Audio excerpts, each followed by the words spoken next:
Hello, everyone, and welcome to the Spiritual American. My name is Dr. Ann O'Hare, and I'm your host.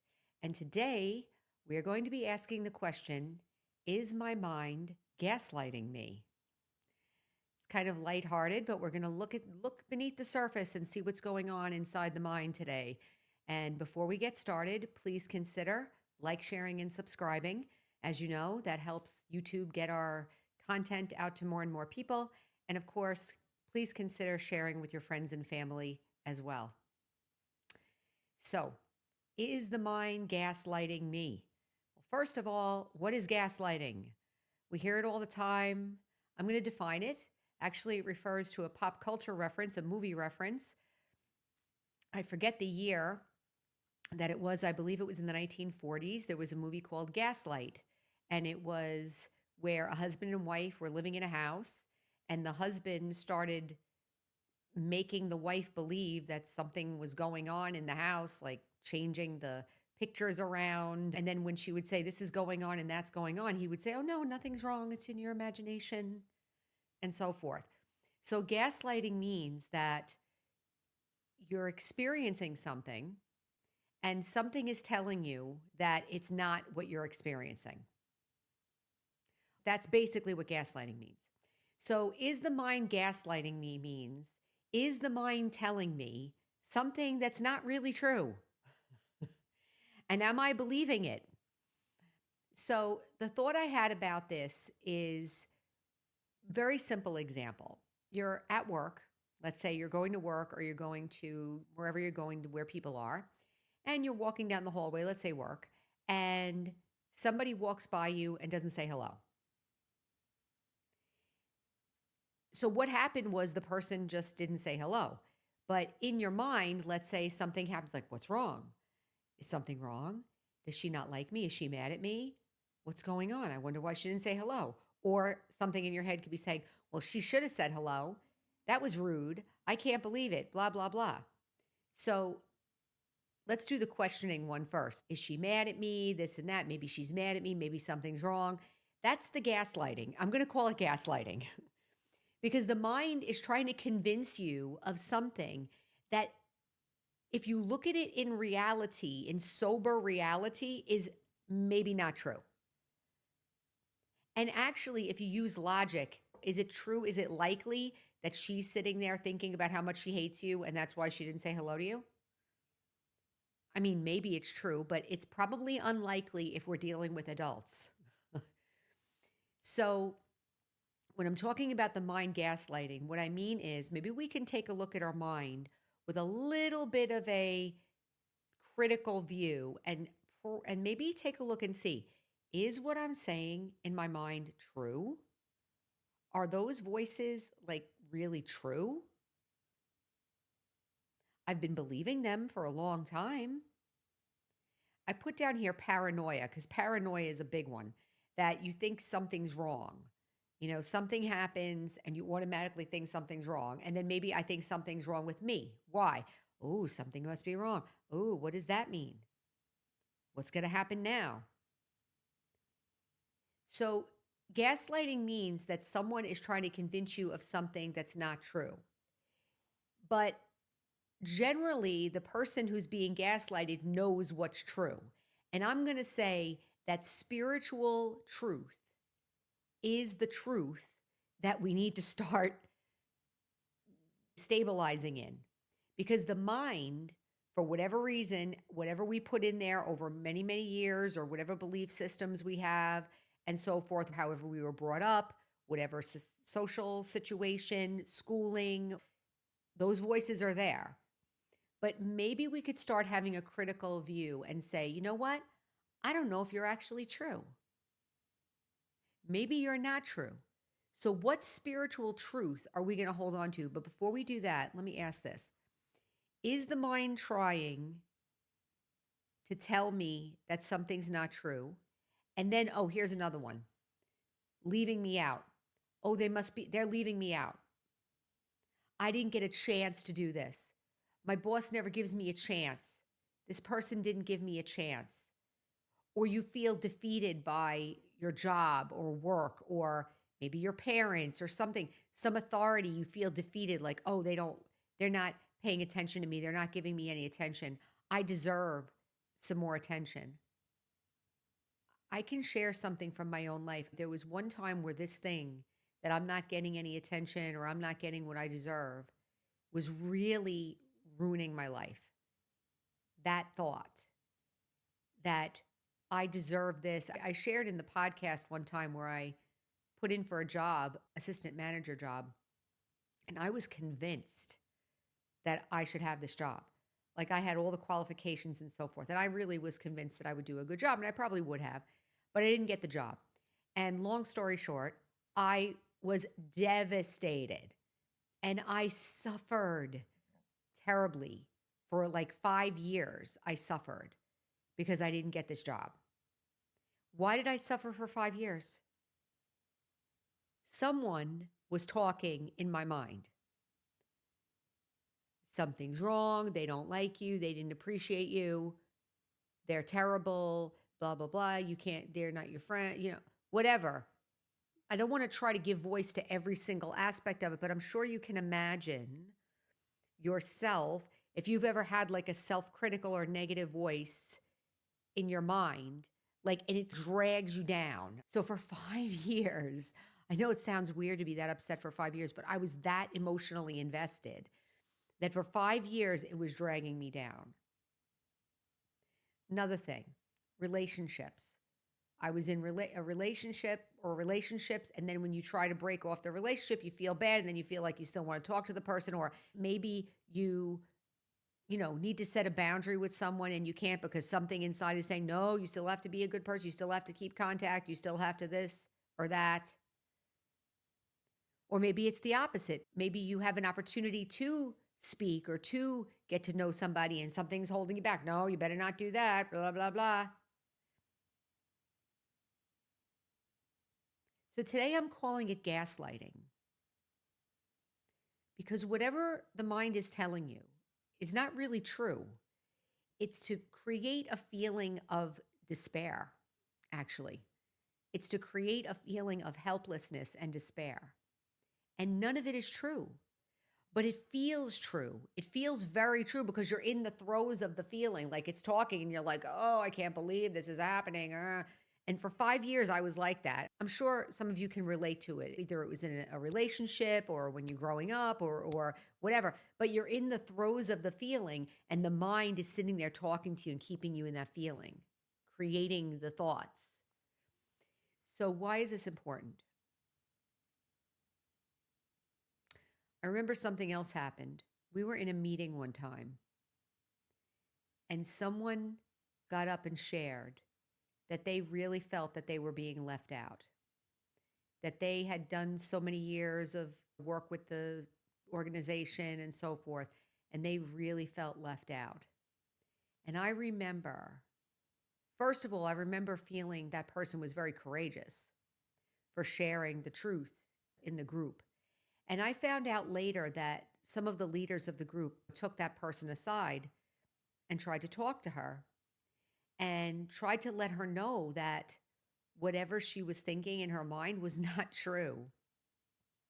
But it was very hard to convince her of that because she had it in her mind. It's like, if you don't get this, they don't care about you. If you don't get this, then they're not paying attention to you. If you don't get this, then you're no good because you should be appreciated and so forth and so on and so forth. They were trying to explain to her, but it didn't, again, if the emotions are there, whatever words you say is not going to really help. So how do you stop this thing from happening? I'm going to say meditation, but specifically Raj Yoga meditation is very powerful because I'm telling myself the truth. Now, if we want to say that the gaslighter is telling a lie, then what is the truth? The truth is that I am a soul that is using a body right now in time and space because I'm a human being. I'm a human soul in a body, living, playing out my part. And as a soul, my nature is peace. My nature is love. My nature is wisdom, purity, happiness. That's my nature. That's the truth. Now, you might say, well, how's that going to help me if I'm in the middle of a fight? Or how's that going to help me? Well, maybe it won't help right in the middle of the fight. But if I practice this every day consistently for a period of time, it's going to build up another emotional, energetic reality other than listening to that gaslighter tell me how everything is so bad and how I'm so bad and they're so wrong and I'm being left out and I'm lonely and they hate me and whatever else that thing is saying. Usually it's some version of something's wrong. Is anything really wrong? Ask yourself that right now. Right now, as you're listening to this, is anything wrong? What's wrong? What is wrong? Is wrong actually a thing? Is there anything such thing as wrong? I mean, I'm getting a little philosophical here, but as we get more understanding of the truth, we start to question even right and wrong or good and bad or all these things that we learn. Now, that's not to say that, I should say if somebody, punches somebody in the face, I should say, oh, there's no such thing as right and wrong. I'm not saying like that. Obviously, we're going to work within the context of living. And I'm going to say that violence is inherently not spiritual, let's say. I'm not going to say violence is wrong, even. I'm just going to say that it's not spiritual. If you're peaceful and loving and gentle and pure, there's no way you're going to be violent. You're going to be sensitive to others. You're going to wish the best, and you're going to wish to be in such a way that everyone is peaceful and content and fulfilled. That's a natural thing. So violence wouldn't be there. Reactions wouldn't be there. Paranoia wouldn't be there. Fear wouldn't be there. If somebody doesn't say hello to me, I'm not going to react. I just have good wishes for everybody. Now, does that happen overnight? No. But at least there's a chance of getting over the gaslighting because there's gaslighting happening about all kinds of things. Bodies, age. I shared this the other day on the podcast that this body is aging. So the face is starting to change and so forth. And I'm like looking at I'm like, holy cow, it's happening. And then I said to myself, and then I'm watching the thoughts. Okay. So there's thoughts happening, but I'm not going to call it a gaslighter anymore because I know I have enough of the truth now to kind of give counterbalance. If you don't have enough of the truth in there, enough built up, enough energy of truth built up, it's very hard to resist those thoughts. Does anybody out there have negative self-talk, self-critical thinking? I want to say in this conversation, that's the gaslighter. It's telling you things that aren't true. But we need power, we need some understanding, and we need some energetic buildup, some accumulation of truth, of peace inside ourselves. They talk about, let's say, toxic relationships. And, sometimes, let's say, it's typically the woman who wants to leave or something. I'm just saying, could be the man too, but generally it's the woman that gets up the courage enough to leave. Why? Because women are conditioned to want to keep the family together or want to keep the relationship together. So sometimes we'll put up with things. Men put up with things too, but in this case, I'm talking about the women. You put up with things and because you want to keep the house together or something. But eventually there's enough pain that you say, nope, you know what? I'm not doing this anymore. And then you leave or you stop.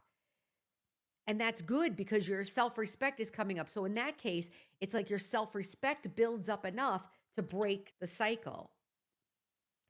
But I'm going to say you could have everything going fine and still be suffering from this kind of gaslighter in your head.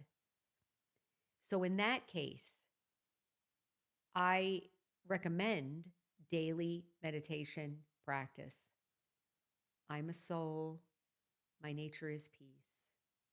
Build up one drop every day, 15, 20 minutes in the morning when you wake up. Start building up this drop by drop of peace and self-respect and truth, true energy to counterbalance that false energy. Soon, one day, you'll be It'll fill up a little bit more. You'll feel a little bit better. You won't even know it because it's like a daily practice. So you're just doing it. But little by little, this thing builds up.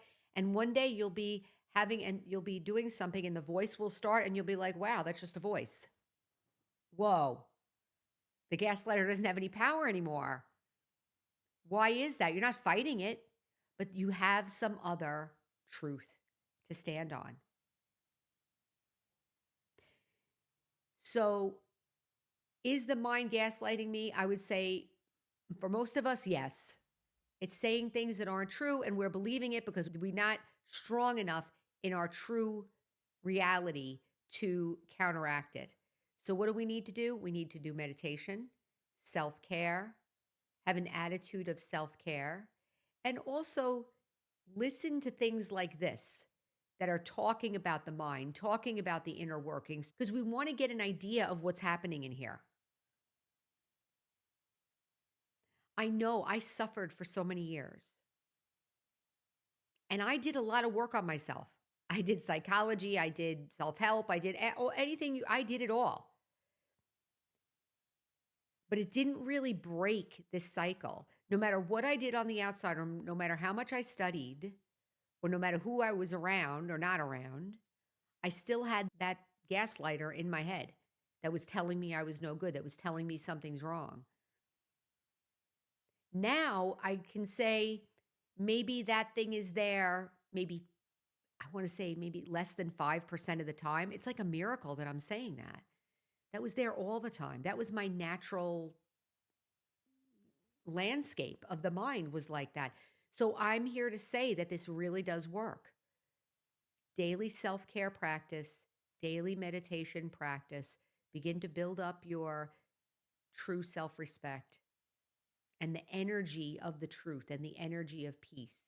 And then you'll be able to stand up to that gaslighter and you'll be able to say, and you won't even have to fight. You'll just be like, oh, I see you. See ya. Because you know the truth. So I'm going to leave it there. I hope that that gave you a little something to think about. There's so much going on in the mind, and we can talk about it from so many different angles. But this idea of a gaslighting, I think it's helpful because gaslighting is not going to help you. It's definitely harmful. And to be able to recognize it and to know what to do about it is also helpful. If you fight it, it keeps it going. Like in a toxic relationship, if you just keep fighting, it keeps on feeding off the fighting. But if you get stronger and more peaceful, it's got nothing to scare. It's got nothing to convince. It's got nothing to make confused anymore because you're already stable. So I will leave it there. Remember, our slogan is heal, empower, and serve. And until next time, take care.